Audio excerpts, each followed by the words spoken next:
월드컵이 시작됐습니다. 그리고 저는 어떻게 보실지 모르겠지만 축구를 정말 못합니다. 보는 것만 좋아합니다. 네, 여러분들이 한 번쯤은 들어보았을 법한 유명한 프로축구팀 중에서 스페인 바르셀로나에 있는 팀이 있습니다. FC 바르셀로나라는 팀이 있는데요. 지금은 이제 이적을 했지만 여기 아르헨티나 출신의 매우 유명한 축구 선수가 있습니다. 역대 5손가락 안에 꼽히는 축구 선수 리오넬 메시 선수가 원래 이제 FC 바르셀로나의 유스 출신으로 굉장히 오랫동안 이제 뛰었습니다. 그러니까 이제 바르셀로나라는 도시는 어찌 보면 이제 젊은 사람들한테는 축구의 도시, 그리고 리오넬 메시의 도시, 뭐 약간 이런 느낌이 있는데요. 실제로 저는 바르셀로나를 아직까지 한 번도 가보지 않았지만 그 FC 바르셀로나라는 팀과 메시 선수보다 훨씬 더 유명한 것이 한 가지 있다고 합니다. 건축물인데요, 성당이 되겠습니다. 공식적인 이름이 라 사그라다 파밀리아라고 하는 성당인데요, 이 성당의 별칭이 있습니다. 성당 건축가의 이름을 따서 어떻게도 부르냐면 가우디 대성당. 이제 왜 유명하냐면요, 지금 건축이 시작되고 140년 정도가 지났거든요. 완공이 안 됐습니다. 아직도 짓고 있고 실제로 가우디는 200년 공사 기간을 예상했다라고 합니다. 바로 그 가우디 대성당에 관련된 이야기를 좀 들려드리겠습니다. 1909년이었습니다. 당시 전 유럽이 많이 어려움을 겪고 있었기 때문에 자연스럽게 먹고 살 게 좀 너무 힘들고 막막했던 사람들이 불만을 품고 결국에 시위를 벌이기 시작했습니다. 근데 이제 아무래도 시위가 한번 이렇게 터지고 나면은 이 불만을 표출하다가 조금 이제 폭력적으로 변질되기도 하는 것 같습니다. 그래서 노동자들이 시위를 벌이다가 어떻게 생각을 했냐면 좀 부패한 성직자들이 마음에 들지 않아서 성당에다가 우리가 불을 질러야겠다 하면서 막 이렇게 여기저기 성당에다가 좀 해코지를 하게 된 것이죠. 근데 이 소식이 이제 가우디 귀에 접수가 되니까 얼마나 놀랐겠습니까? 지금 이제 막 건축을 하고 좀 이제 장기간 동안 이제 프로젝트인데 일이 그릇될까봐 너무 염려가 돼가지고 소식을 듣자마자 대성당으로 이제 달려간 것이죠. 근데 좀 놀랐다라고 합니다. 아무도 멀쩡하게 성당은 그대로 있었고 아무도 그쪽에 노동자들이 모이거나 시위하거나 무언가를 던지거나 불을 지르지는 않았던 것이죠. 여러 가지 이유가 있었는데요. 그 중에서 하나는 이 성당을 건축하는 하나의 재정 원칙 때문이었다고 합니다. 대체적으로 바르셀로나 시민들이 모금한 돈을 위주로 건축을 진행했기 때문에 노동자들의 품삯도 어디서 나가겠습니까? 모금된 돈에서 나가는 것이죠. 그러니까 이제 본인들이 시민의 돈을 받으면서 일을 하는데 이 건축물 자체를 이제 무너뜨리거나 뭔가 해코지를 하면은 당장 일터가 없어지는 거지 않습니까? 생활에 완전히 밀착이 되어 있는 상황이었기 때문에 그냥 건드리지조차도 않았다라고 합니다. 어찌되었든 이 일을 겪고 난 다음에 가우디가 한 가지 아이디어를 고안해냈는데요. 그것은 무엇이냐면 성당 건물 건축되어 있는 그 한쪽 벽에다 부지를 마련해가지고 학교를 짓겠다라고 아이디어를 이 성당 신부한테 그리고 수도사들한테 제안을 한 것이죠. 다행히도 이 아이디어가 받아들여졌다라고 합니다. 이유가 있었는데요. 일하는 노동자들이 돈 걱정하지 않고 편안한 마음으로 아이들 학교도 보내고 그 다음에 우리는 이제 일에 집중했으면 좋겠다라고 하는 가우디가 그렇게 됐으면 좋겠다라고 하는 소망과 아이디어를 품게 돼서 그런 일을 추진하게 되었던 것이죠. 그뿐만이 아니라 이 가우디는 상당히 세심하게 이 건축 작업을 진행하면서 일하는 사람들을 많이 세워줬다라고 하는데요. 예를 들면 이렇습니다. 규모가 워낙에 거대하다 보니까 석조 내지는 이제 부조 들어가는 어떤 모델들이 사실은 필요할 것입니다. 그런데 가우디는 뭐 유명한 귀족이나 이런 사람들을 모델로 쓰는 경우도 없지는 않았지만 대체적으로 보면은 벽돌공, 대장장이, 미장공, 실제로 그 일하는 사람들의 얼굴과 표정과 분위기를 가지고 여러 부조들이나 벽조들을 만들어냈다고 하니까 아무래도 노동자들 입장에서는 굉장히 감사한 마음으로 더 열심히 일을 할 수밖에 없었던 것입니다. 이처럼 엄청난 열정으로 성당 건축을 지휘하던 가우디가 생을 마감한 것은 1926년이었다고 합니다. 그때 남긴 마지막 유언 한마디는 이것이었습니다. 자신이 지금 보유하고 있었던 많은 재산들을 성당 건축을 위해서 기부해 달라. 이것이 유언이었다라고 합니다. 그러니까 인생의 반평생 이상을 정말 그 성당에만 매진했던 사람의 최후로 참으로 어울린다라는 생각이 듭니다. 바로 이런 가우디의 이 건축욕, 이런 위대한 성당을 건축하고자 그를 몰아내었던 그 동기, 마음속의 동기가 무엇일지가 굉장히 궁금해지는데요. 제가 이렇게 저렇게 조사하다 보니까 가우디가 했던 명언에서 찾아볼 수 있지 않을까라는 생각을 해보게 되었습니다. 바로 그 명언을 여러분들에게 한번 소개해 드릴 텐데요. 네, 명언은 이렇습니다. 어떤 일을 잘 수행하기 위해서는 첫 번째로 무엇이요? 사랑. 두 번째로 무엇이요? 기술이 필요하다. 우리는 사실 거꾸로 생각합니다. 이 일에 걸맞는 능력을 갖추는 게 먼저라고 생각하지만 가우디는 완전히 상식을 뒤집어 버렸습니다. 어떤 일을 잘 해내기 위해서는, 그 프로젝트를 잘 수행해내기 위해서는 사랑이라는 것이, 그것에 대한, 대상에 대한 사랑이 먼저 갖추어지고 난 다음에 기술이 뒤따라야 된다라고 이야기를 했던 것이 바로 가우디의 철학이었던 것입니다. 근데 여러분들 한번 생각해 보실까요? 정말로 위대한 일들, 그리고 불가능해 보이지만 성취된 그 모든 일들의 근원적인 동기를 다시 한번 추적해 보고 나면은 대부분이 어디서 시작하냐면 사랑에서 시작하는 경우가 많습니다. 가령 예를 들면 여러분들의 존재는 어떻습니까? 인생 그 자체가 기적이잖아요. 근데 그 근원적인 동기를 따라가면은 어머니와 아버지의 사랑, 할아버지와 할머니의 사랑, 증조할아버지, 증조할머니 쭉 올라가게 되겠죠. 다 사랑에서 시작이 되는 것이죠. 사랑에서 가족이 탄생이 되고, 가족이 또 자녀들이 낳게 되고, 그렇게 후손들이 이어지는 것. 사랑이라는 것이 얼마나 위대한 힘을 갖고 있는지를 충분히 생각해 볼 수 있는데, 신앙생활은 또한 어떻겠습니까? 여러분들, 우리가 흔히 신앙생활할 때 뜨겁다, 진짜 뭐라도 내가 하나님께 해드리겠다라고 결심하게 된 동기가 무엇인지 여러분들 알고 계시죠? 그만큼 내가 하나님의 사랑이 임하고 경험하고 느껴지고 받게 되면 옆에서 쿡쿡 쑤셔가지고 찬양대 좀 서세요, 청소 좀 하세요, 식당 봉사하세요 라고 얘기하지 않아도 알아서 움직입니다. 하나님의 사랑이 가진 위력이 그만큼 위대하다라는 것이죠. 신앙생활의 모든 것이자 사람의 인생에 어찌 보면 모든 것이라고 할 수 있는 것이 사랑이라고 하는 것이죠. 불가능한 일을 가능하게 만들어주시는 하나님의 놀라운 사랑이 오늘 예배드리는 여러분들 모두에게 임하기를 축원합니다. 오늘 우리가 드리는 예배는 선교위원회 헌신 예배입니다. 이 시간 특별히 하나님의 말씀을 통해서 우리가 왜 선교하기를 꿈꾸고 특별히 선교사님들을 파송하고 후원하는 일에 힘써야 되는지 하나님의 말씀을 통해서 나누어 보고자 하는데요. 먼저 우리가 정말로 잘 알고 있고 많은 분들이 암송하고 있을 만한 말씀이 되겠습니다. 우리 본문 요한복음 3장 16절의 말씀을 한 목소리로 읽어보겠습니다. 하나님의 세상을 이처럼 사랑하사 독생자를 주셨으니 이는 그를 믿는 자마다 멸망하지 않고 영생을 얻게 하려 하심이라. 사실 우리가 잘 알고 있는 이 말씀은요, 선교의 알파와 오메가이기도 합니다. 왜냐하면 선교의 대상, 선교의 동기, 선교의 방법, 선교의 목적, 선교의 주체를 이 한 구절이 다 아우르고 있기 때문입니다. 자, 그래서 먼저 선교의 주체와 대상은 오늘 본문 말씀을 통해서 무엇이라고 얘기하는지를 확인해 보겠습니다.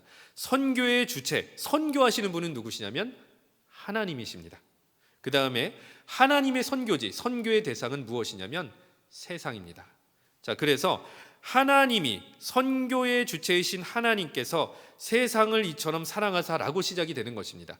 하나님께서 세상을 선교하신다라고 하면서 이 본문의 말씀이 시작이 되는 것입니다. 그렇다면 하나님의 선교지, 하나님께서 선교하신 대상인 세상은 어떠한 곳입니까?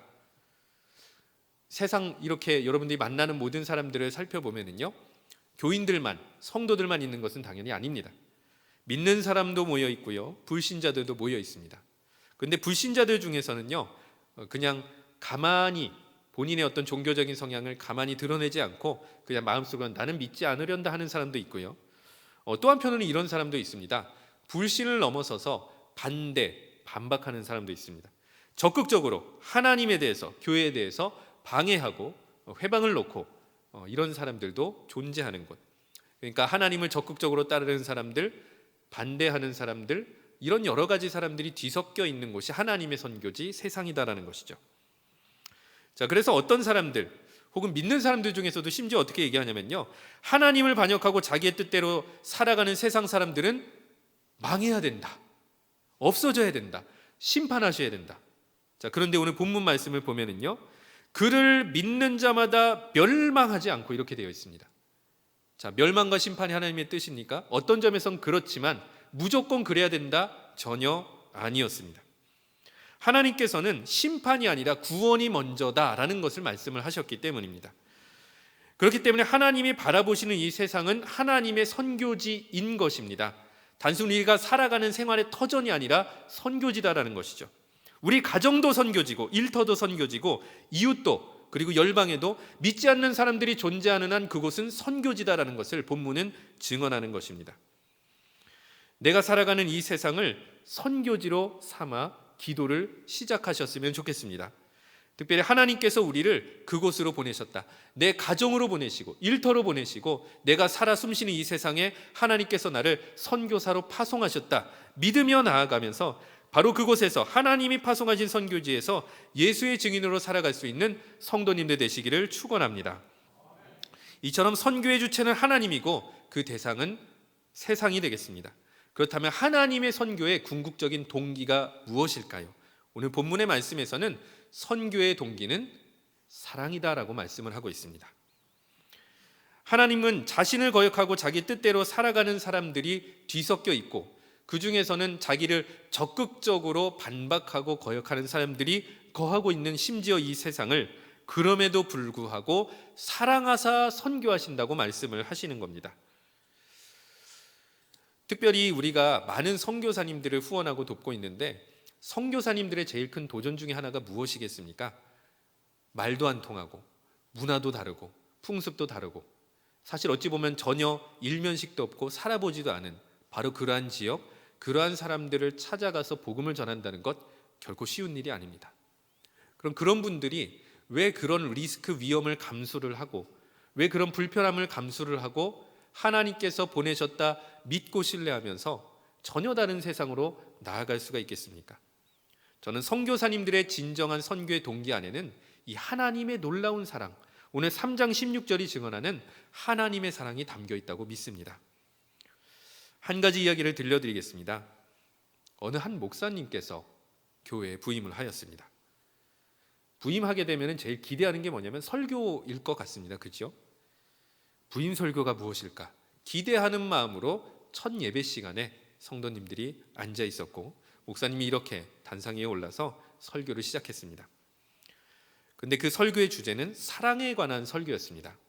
하나님은 사랑이십니다. 그래서 자기 아들을 보내셔서 우리의 죄를 담당해 주셨습니다. 그리고 그 사랑을 믿는 사람들에게 이 놀라운 구원의 은혜를 허락해 주셨습니다. 하나님의 아들을 믿는 사람은 그 사랑을 끌어안고 살아가는 자로서 서로 사랑하며 살아가야 됩니다. 이렇게 사랑에 관한 설교를 은혜롭게 증거하니, 이런 내용을 듣고 설교에 많은 은혜와 도전과 감동을 받은 것입니다. 그렇게 은혜 받고 난 다음에 자연스럽게 우리는 생각을 합니다. 다음 주 설교가 기대가 된다. 자, 그렇게 다음 주일이 되었습니다. 목사님께서 단위에 올라오셨습니다. 자, 설교의 첫 마디는 무엇이었을까요? 사랑하라 였습니다. 아, 저번 주 설교네? 그런데 은혜롭구나. 그 다음 주가 되었습니다. 어떤 설교가 선포되었을까요? 사랑하라. 1월에도 사랑하라. 2월에도 사랑하라. 3월에도 사랑하라. 12월에도 사랑하라. 그러니까 동일한 내용의 설교를 계속해서 매주마다 52주 동안 설교를 하게 되니 어느 순간부터 성도님들의 마음에 불편함이 있었던 겁니다. 아니, 어떻게 저렇게 설교를 바꾸지도 않고 똑같은 주제를 저렇게 설교를 할 수 있는가? 불만이 쌓이고 그렇게 1년 동안 비슷한 내용의 설교를 듣다가 성도들이 폭발해버린 겁니다. 목사님, 도저히 저희들이 목사님 설교를 들을 수 없습니다. 정중하게 요청을 드립니다. 다른 교회로 가셨으면 좋겠습니다. 라고 얘기를 한 것이죠. 그런데 좀 놀라운, 목사님의 반응이 좀 놀라웠던 것 같습니다. 이 정도 이렇게 얘기를 했을 때 그래도 내가 다른 주제로 설교하겠습니다. 기도해 보겠습니다. 여러 가지로 답변할 수 있는데요. 그 얘기를 듣더니 아무 말도 안 하고 짐을 싸기 시작하더라는 겁니다. 그렇게 갑자기 이제 부임 설교에서 똑같은 주제로 설교를 하시다가 이제 고별 설교를 앞두게 된 것이었습니다. 목사님의 반응이 의외로 너무 바로 그냥 그렇게 준비를 하시다 보니까 성도님들이 그렇게 말을 했음에도 불구하고 마음이 조금 이렇게 아려오갔던 것 같습니다. 그래가지고 그래 이제 고별 설교지만 우리가 이 말씀을 잘 들어야겠다. 다시 한번 부임 설교 때 기대했던 그 마음이 다시 새록새록 일어나서 이제 설교의 자리에 나아가게 되었던 것입니다. 자, 강대상에 올라가셨던 고별 설교를 드린 그 목사님의 첫 마디는 무엇이었을까요? 네, 사랑하라. 그런데요, 전과는 달랐던 겁니다. 마음이 바뀌니까 새롭게 들렸던 것이죠. 어떻게 생각을 하기 시작했냐면, 오죽하면 가는 날까지 저렇게 설교를 하실까? 얼마나 우리가 사랑하는 삶에 대해서 어색하고 서투르면 계속해서 사랑에 대한 설교를 하셨을까라고 깨닫게 된 것이었습니다. 그래서 오히려 예배가 끝나고 설교가 끝나자 저도 모르게 모든 사람이 달려가서 말씀을 하게 된 것이죠. 목사님, 제발 가지 말아 주십시오. 우리가 서로 사랑하지 못했어요. 우리를 용서해 주십시오. 계속 사랑하라는 설교 앞으로 계속 하시더라도 우리는 그 설교 듣고 적용하며 순종하며 살겠습니다. 이렇게 된 것이었습니다. 그렇게 목사님은 성도들의 간청에 의해서 남게 되었습니다. 그리고 그 다음 주일이 되었습니다. 자, 목사님의 설교의 첫 마디는 무엇이었을까요? 가 아니었습니다. 목사님께서 이렇게 말씀하셨습니다. 하나님을 사랑하시는 성도님들은 전도하십시오. 이렇게 설교의 내용이 바뀐 거예요. 그러니까 어떤 성도님들은 이렇게 생각했습니다. 만약에 우리가 전도를 하지 않으면 목사님은 사랑 설교 1년 했던 것처럼 1년 내내 전도 설교할 것 같다 라고 생각한 나머지 성도님들, 어떤 성도님들은 적극적으로 하기도 하고 어떤 성도님들은 그런 생각으로 전도하기도 했는데요, 어찌되었든 다시 그 다음 주일이 되어서 몇 명을 이렇게 초대하여서 전도해서 같이 예배를 드리고 설교를 듣게 되었던 겁니다. 자, 그렇게 그 다음 주일이 되었습니다. 목사님의 설교의 첫 마디는 사랑이었을까요? 전도였을까요? 내용이 근데 또 바뀌었던 겁니다. 하나님을 사랑하는 성도님은 교회에서 봉사하십시오. 그리고 그 이야기를 듣자마자 그 말씀에 순종해서 교회 학교에 봉사하겠습니다. 찬양대 봉사하겠습니다. 우리가 안내 봉사하겠습니다. 여기저기서 봉사에 헌신하겠다는 순종의 응답이 있기 시작했던 겁니다. 그리고 역시 그 중에서는 어떤 사람은 봉사하지 않으면 1년 내내 설교하지 않을까 생각하기도 했다고 합니다. 이렇게 몇 주가 지나고 설교 내용이 예전과는 좀 달라졌던 것이 느껴졌기에 성도님 중에서 몇 분이 정중하게 목사님한테 가서 물어본 것입니다. 목사님, 왜 이렇게 설교 내용이 예전과는 달리 많이 바뀐 것 같은데요, 어떤 이유 때문에 바뀐 것입니까? 라고 물어보자 목사님이 이렇게 답변했다고 합니다. 하나님의 사랑이 이제는 여러분들 안에 들어가 있으니 전도도 하고 봉사도 하는 것 아니겠습니까? 그래서 사랑하라는 설교는 더 이상 지금 필요가 없었기 때문에 다른 내용으로 설교했습니다. 이렇게 답변을 했다고 합니다. 자, 사랑에 빠지면요, 이제는 한 단계 다른 차원으로 건너가게 되는 것 같습니다. 여러분들, 사랑에 빠진 사람 티가 납니까? 안 납니까? 티가 납니다. 눈동자가 달라요. 반짝거립니다. 사랑하는 대상을 바라보는 눈동자랑 행위랑 말하는 게 모두가 다 달라져 버린다는 겁니다. 사랑하는 그 대상을 위해서 헌신하는 거 아까워하지 않습니다. 우리가 예배를 드리든 기도를 하든 찬양을 하든 봉사를 하든 우리가 사랑을 통해서 하는 것을 보면은요, 참으로 그게 거룩하고 아름다워 보이는 이유가 있는 것이죠. 그렇기 때문에 다른 무엇보다도 하나님의 사랑이 우리 신앙생활의 궁극적인 동기가 되어야 될 줄로 믿습니다. 그렇다면 하나님은 세상을 사랑하셔서 이렇게 선교하시는데 그 선교의 방법, 그것이 무엇일까요? 오늘 본문에 따르면 하나님의 선교의 방법은 자신의 아들을 내어주는 것, 즉 십자가다라고 말씀을 하시는 겁니다. 이런 식으로도 표현할 수 있을 것입니다. 십자가란, 하나님의 선교 방법이란 자신의 가장 귀한 것을 내어주는 것이다. 선교사님들은 어떻습니까? 이미 자신의 가장 귀한 것을 하나님 앞에 내어드렸죠. 인생 그 자체를, 생명 그 자체를 선교지를 위해서, 하나님을 위해서 내어주신 것이 바로 선교사님들의 신앙의 어찌 보면 본체라고 할 수가 있을 것입니다. 자, 이처럼 내어준다라고 하는 것 묵상해 보면요, 이게 참 사람의 속성하고 굉장히 좀 차이가 많은 것 같습니다. 사람은 대체적으로 이기적입니다. 가진 게 있어도 더 주세요, 더 주세요, 더 주세요. 이게 사실 사람의 속성이지요. 근데 하나님의 속성은 완전히 다릅니다. 더 줄게, 더 줄게, 더 줄게. 이게 바로 하나님이시죠. 이미 자신의 가장 귀한 아들 예수 그리스도를 우리에게 내어주셨습니다. 여러분들을 위해서 내어주셨고, 바로 그것으로 하나님께서 우리를 향한 그 사랑을 확증해 주셨다라고 하는 것이 바로 십자가의 의미입니다. 제일 좋은 것을 주시려는 하나님의 마음을 따라 살아가는 것이야말로 선교의 본질일 것입니다. 지난 11월 6일 첫째 주일에 찬양간증 집회 강사였던 송정미 찬양사역자가 여러 일부 예배 때 불렀던 찬양 중에 저는 참으로 인상 깊었던 찬양이 있었는데, 영상과 함께 찬양하셨던 순종이라는 찬양이었는데요, 그분께서 설명하시기를 이름도 없이 빛도 없이 자신의 인생을 하나님과 선교지에 내어주시는 선교사님들을 위한 헌정곡이다라고 소개를 하시면서 순종이라는 찬양을 부르셨는데요, 가사가 너무도 아름답고 거룩하기 때문에 여러분들에게 한번 읽어드리도록 하겠습니다. 빈손으로 왔습니다. 작은 사랑 가슴에 안고 순종하며 왔습니다. 가슴이 움직이는 대로 이곳에 왔습니다. 나를 버리고 내려놓을 때 내 안에 넘치는 사랑을 보았습니다. 작은 순종에 하늘 문을 여시는 그 사랑에 눈물 흘립니다. 나 이제 이곳에 살아갑니다. 당신의 사랑 나누며 한 줌의 흙이 되기를.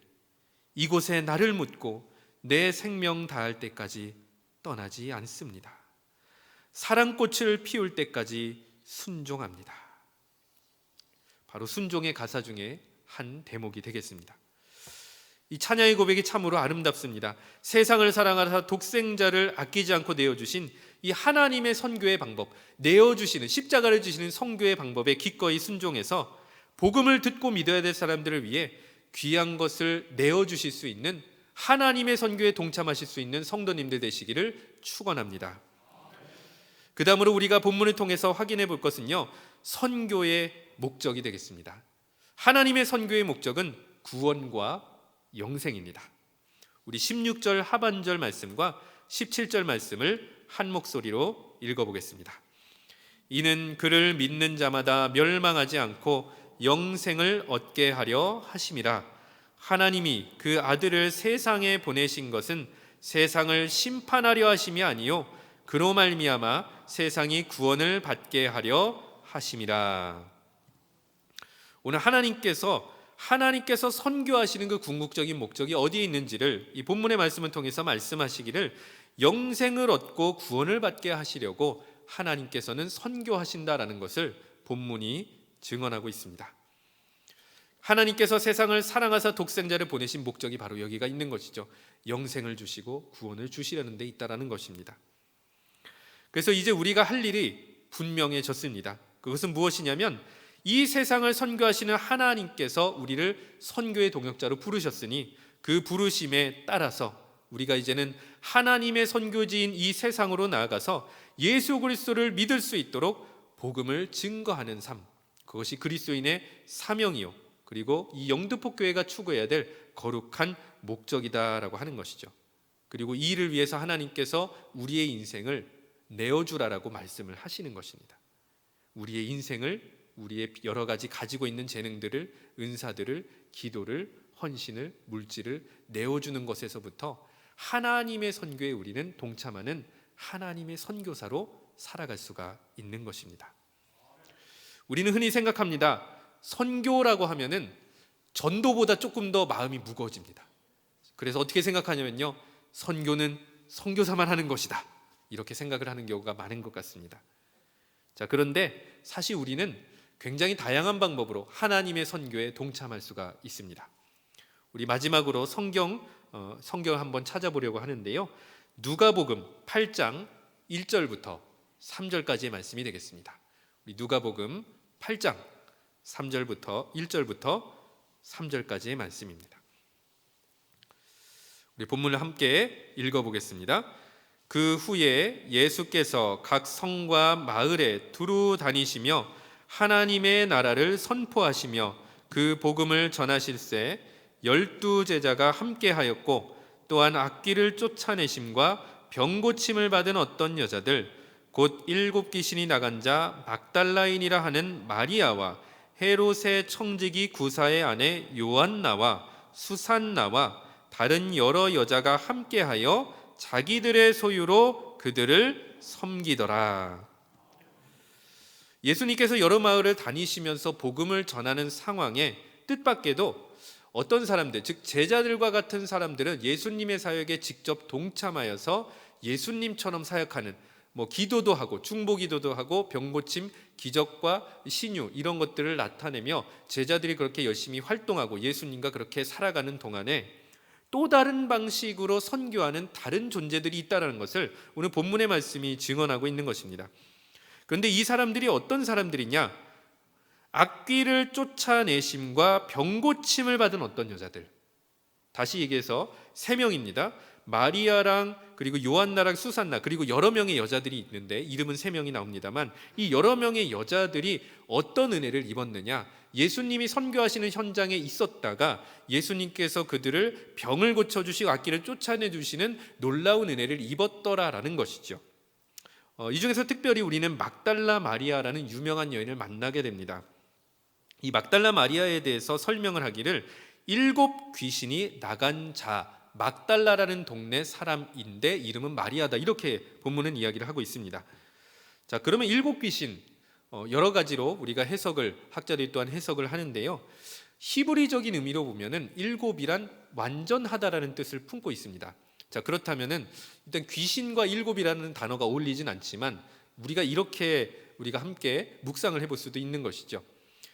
마리아라는 여인이 완벽하게 귀신에게 제압당해서 진짜 사람 사는 것이 아닌 귀신한테로 제압당한 채로 1시간, 2시간, 24시간을 완전히 정신이 나간 채로 살아갔을 수도 있겠다라고 하는 것이죠. 그럼 동네 사람들이나 가족이 얼마나 힘들어 했겠습니까?